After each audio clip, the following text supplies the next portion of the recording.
ओम शांति। 19 फरवरी 2022 बाबा के आज के महावाक्य हैं।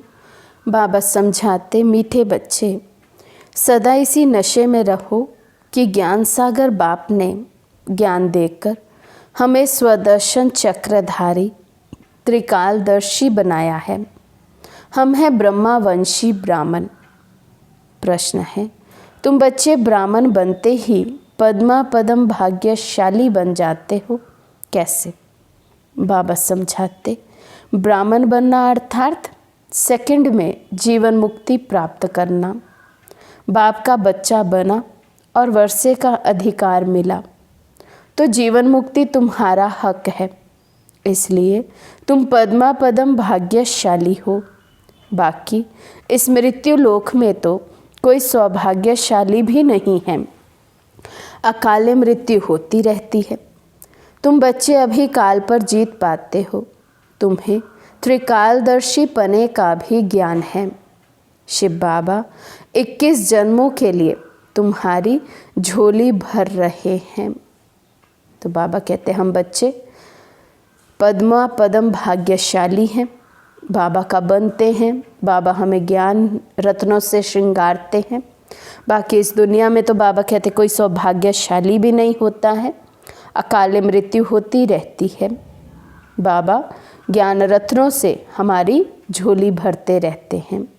ओम शांति। बच्चे समझते हैं कि हम कांटों से फूल बन रहे हैं, अर्थात मनुष्य से देवता बन रहे हैं। बच्चे जानते हैं ये कांटों का जंगल है, अब फिर फूलों के बगीचे में जाना है। ये देहली भी कोई समय परिस्तान थी। तुम बच्चे राज्य करते थे जबकि देवताएं थे, फिर कोई राजा महाराजा के रूप में, कोई प्रजा के रूप में।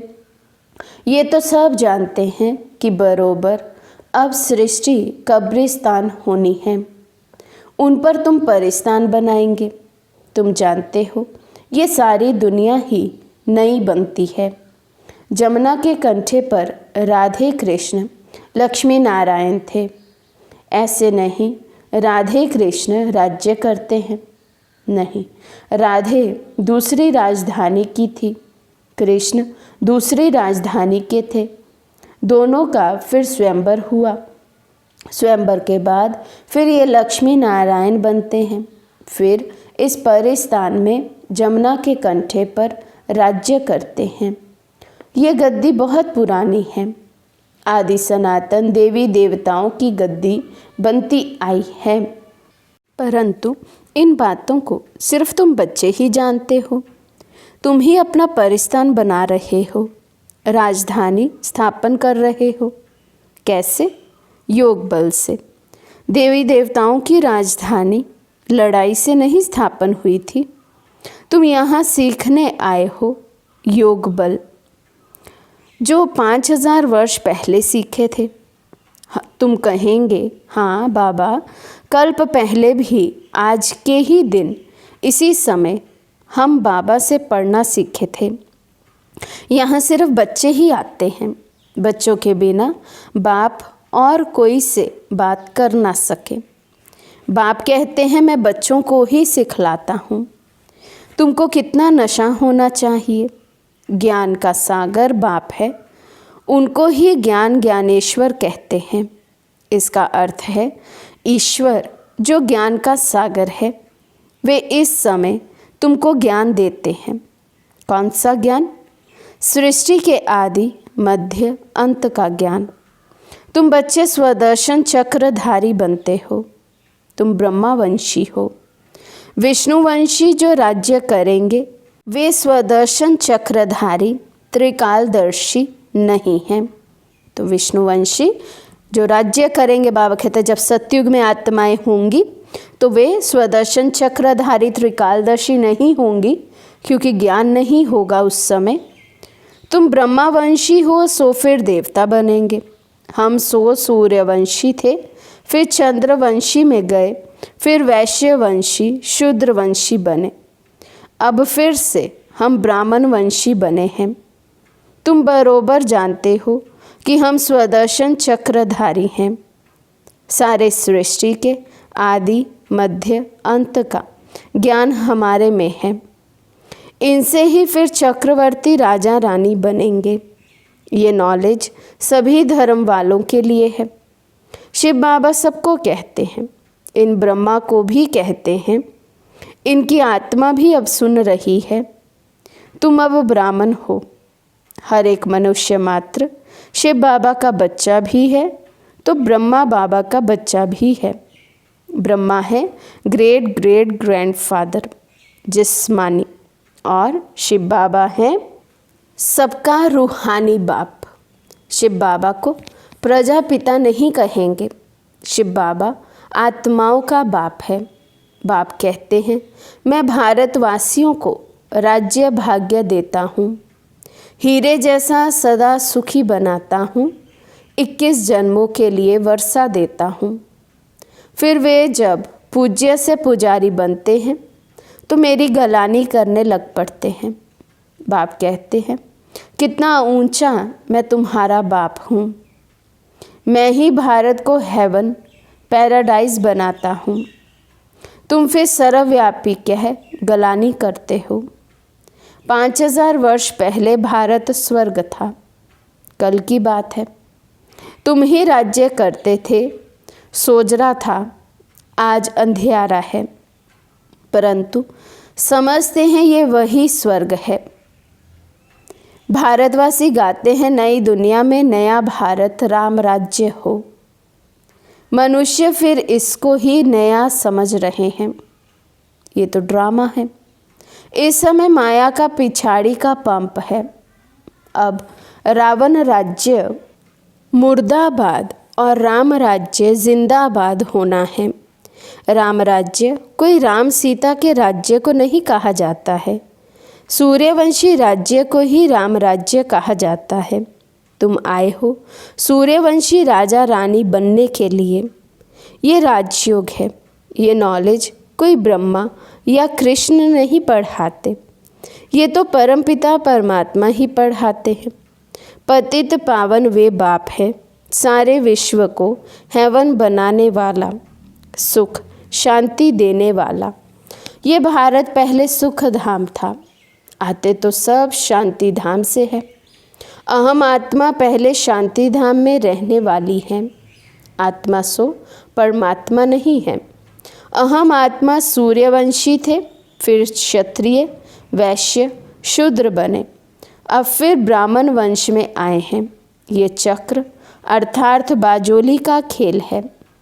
पहले पहले है चोटी ब्राह्मण, फिर क्षत्रिय। टोटल 84 जन्म भोगने पड़ते हैं। बच्चे, इसमें मूंझने की कोई बात नहीं है। सेकंड में जीवन मुक्ति। बाप का बच्चा बना और वर्षे के लायक हो गया। माँ के गर्भ से निकला और वर्षा लिया। ये भी सेकंड की बात है। जनक को सेकंड में जीवन मुक्ति मिली ना। तुम भी ईश्वर के बने तो जीवन मुक्ति तुम्हारा हक है। तुम अमर लोक के मालिक बनते हो। ये है मृत्यु लोक। तुमसे सौभाग्यशाली और कोई है नहीं। यहाँ तो अकाले मृत्यु हो जाती है।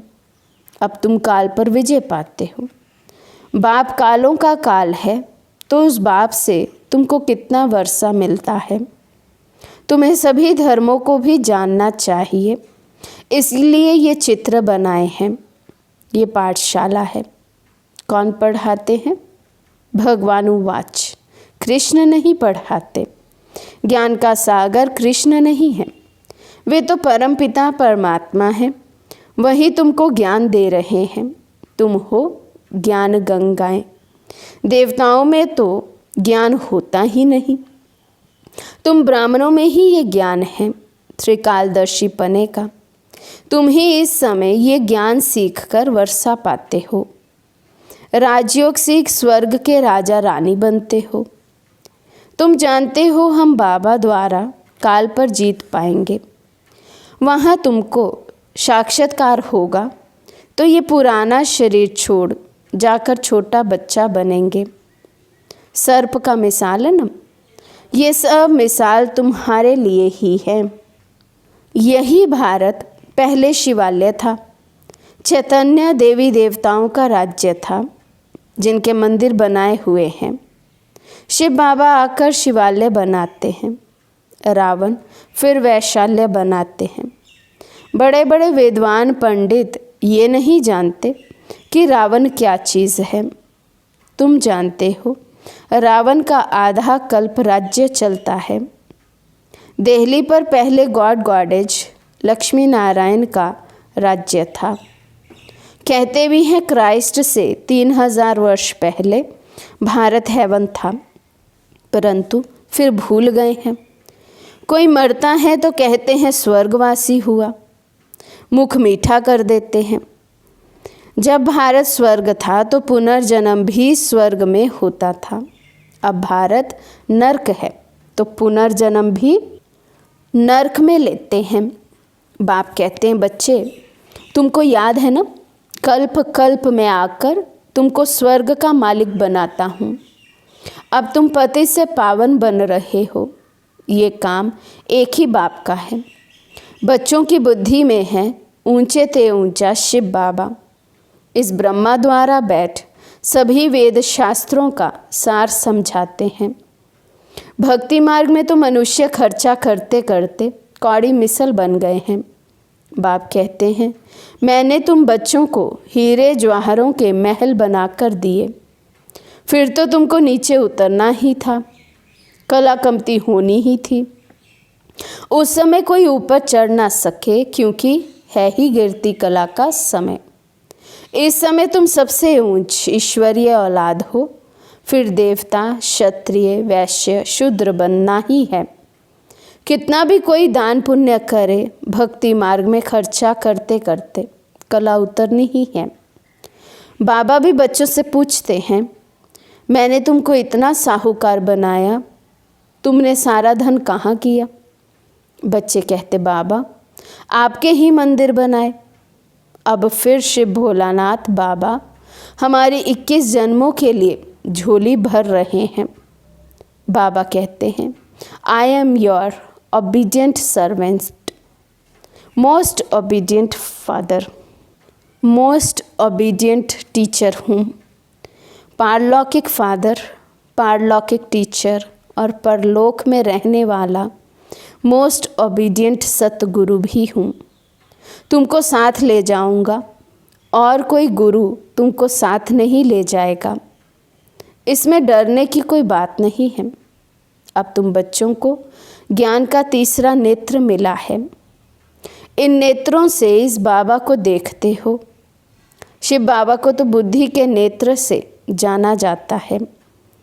वर्षा शिव बाबा से मिलता है। इस ब्रह्मा को भी वर्षा शिव बाबा से मिल रहा है। ऊंचे ते ऊंचा है ही शिव बाबा, फिर ब्रह्मा विष्णु शंकर, फिर ब्रह्मा सरस्वती, फिर लक्ष्मी नारायण। बस उन्होंने कितने ढेर चित्र बनाए हैं। 6-8 भुजा वाला कोई है नहीं। ये सब है भक्ति मार्ग का खेल। Waste of time, waste of energy. वास्तव में सर्वशास्त्रमयी शिरोमणि है गीता। उनमें भी बाप के बदले बच्चे का नाम डाल एकज भूल कर दी है। ये भी ड्रामा है। सबका सद्गति दाता पतित पावन एक बाप ही है। फिर दूसरा बाप है प्रजापिता ब्रह्मा। तीसरा है लौकिक बाप। जन्म बाय जन्म 2 बाप मिलते हैं। इस एक ही समय पर 3 बाप मिलते हैं। हर जन्म में 2 बाप है। द्वापर युग से विशेषकर जब हम भगवान को भी याद करते हैं, उसको भी परम पिता कहते हैं और एक लौकिक पिता होता है। इसलिए बाबा कहते जन्म बाय जन्म 2 बाप मिलते हैं। इस एक ही समय पर 3 बाप मिलते हैं। इस संगम युग पर ही हमें अलौकिक पिता ब्रह्मा बाबा भी मिलते हैं। इसमें मूंझने की कोई बात ही नहीं। कहते हैं ज्ञान, भक्ति और वैराग्य। अब वैराग्य भी 2 प्रकार का है। एक है हद का, दूसरा है बेहद का। सन्यासी तो घर बार छोड़ जंगल में चले जाते हैं। यहाँ तो तुम पुरानी दुनिया को ही बुद्धि से छोड़ते हो। वे है हठ योग, ये है राजयोग। हठ योगी कभी राजयोग सिखला नहीं सकते। बहुत अच्छी अच्छी बातें समझने की हैं। तुम बच्चे ही इस समय कांटों से फूल बनते हो। पहले नंबर में तो देह अभिमान का बड़ा कांटा है, उनको बाप ही छुड़ा सकते हैं और कोई की ताकत नहीं है। अच्छा, मीठे मीठे सिखी लदे बच्चों प्रति माता पिता बाप दादा का याद प्यार और गुड मॉर्निंग। रूहानी बाप की रूहानी बच्चों को नमस्ते। हम रूहानी बच्चों की रूहानी बाप दादा को दिल व जान सिकवा प्रेम से नमस्ते नमस्ते नमस्ते जी। धारणा के लिए मुख्य सार। फर्स्ट पॉइंट, इस पुरानी दुनिया को बुद्धि से भूल बेहद का वैरागी बनना है। देह अभिमान के भूत को निकाल देना है। सेकंड पॉइंट, बाप समान ओबीडियंट बन सेवा करनी है। आप समान बनाना है, किसी भी बात में मूंझना नहीं है। आज का वरदान है, परमात्म प्यार के आधार पर दुख की दुनिया को भूलने वाले सुख शांति संपन्न भव। परमात्म प्यार ऐसा सुखदाई है जो उसमें यदि खो जाओ तो ये दुख की दुनिया भूल जाएगी। इस जीवन में जो भी चाहिए वो सर्व कामनाएं पूर्ण कर देना, यही तो परमात्म प्यार की निशानी है। बाप सुख शांति क्या देता, लेकिन उसका भंडार बना देता है। जैसे बाप सुख का सागर है, नदी तालाब नहीं, ऐसे बच्चों को भी सुख के भंडार का मालिक बना देता है। इसलिए मांगने की आवश्यकता नहीं, सिर्फ मिले हुए खजाने को विधि पूर्वक समय प्रति समय कार्य में लगाओ। स्लोगन है, अपनी सर्व जिम्मेवारियों का बोझ बाप हवाले कर डबल लाइट बनो। अपनी सर्व जिम्मेवारियों का बोझ बाप हवाले कर डबल लाइट बनो। मातेश्वरी जी के अनमोल महावाक्य सार है, निराकार परमात्मा की अपनी साकार ब्रह्मा तन में प्रवेश होने की विचित्र तरकीब अर्थात युक्ति।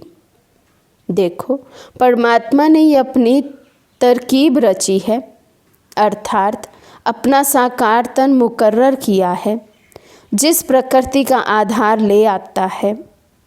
नहीं तो हम साकार मनुष्य आत्माएं निराकार की गोद में कैसे बैठ सकें। इसलिए परमात्मा कहते हैं, साकार रूप में आए तुम मेरी गोद लो। इसमें कुछ देने की बात नहीं है, सिर्फ 5 विकार जिन्होंने तुमको दुखी अशांत बनाया, उन्हों का संन्यास कर और मुझ परमात्मा को निरंतर याद करो। मनसा वाचा कर्मणा मेरे डायरेक्शन पर चलो तो मैं तेरे पापों को दग्ध करूँगा और परम धाम में ले चलूँगा। ये है परमात्मा की हम आत्माओं से प्रतिज्ञा। अब उनके फरमान को फॉलो करना है। सिर्फ माँ बाप कहने मात्र ही नहीं चाहिए, परंतु उनका संपूर्ण हो जाने से संपूर्ण प्राप्ति होती है। थोड़ा संबंध जोड़ेंगे तो थोड़ा मिलेगा। तो मम्मा समझाते, केवल कहने मात्र बाबा बाबा नहीं कहें, बल्कि जिगरी प्यार हो बाबा से। जितना बाबा से अटैचमेंट होगी उतनी प्राप्ति होगी। अब जो बाप का धंधा वही बच्चों का धंधा है। यहाँ फारगति की कोई बात नहीं, यहाँ तो 21 पीढ़ी तक उस प्रॉपर्टी को भोगना है। अब इतना जानना है कि इनसे ज़्यादा कोई अथॉरिटी नहीं है।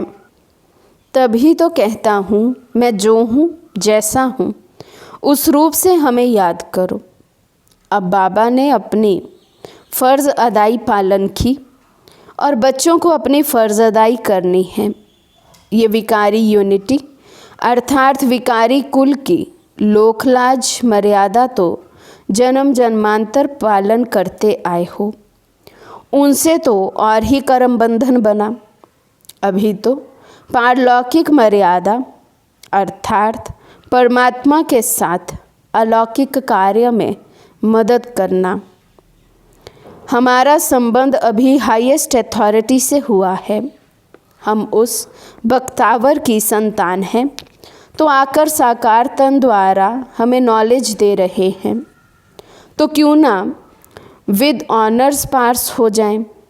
हर एक के पुरुषार्थ से पता पड़ता है कि ये बख्तावर है या नहीं। अगर कोई परमात्मा की गोद लेकर दाव लगावे कि हम उनके बच्चे वारिस हैं, फिर जाए फारगती दे देवे, तो ऐसे बच्चे को भस्मासुर कहेंगे ना। चढ़े तो ऊंच पद, गिरे तो भस्मासुर हो पड़ते हैं। अब ये याद रखना किसके साथ हमारा संबंध है, जिस संबंध में आने के लिए खुद देवताएं भी इच्छा करते हैं। अच्छा, ओम शांति।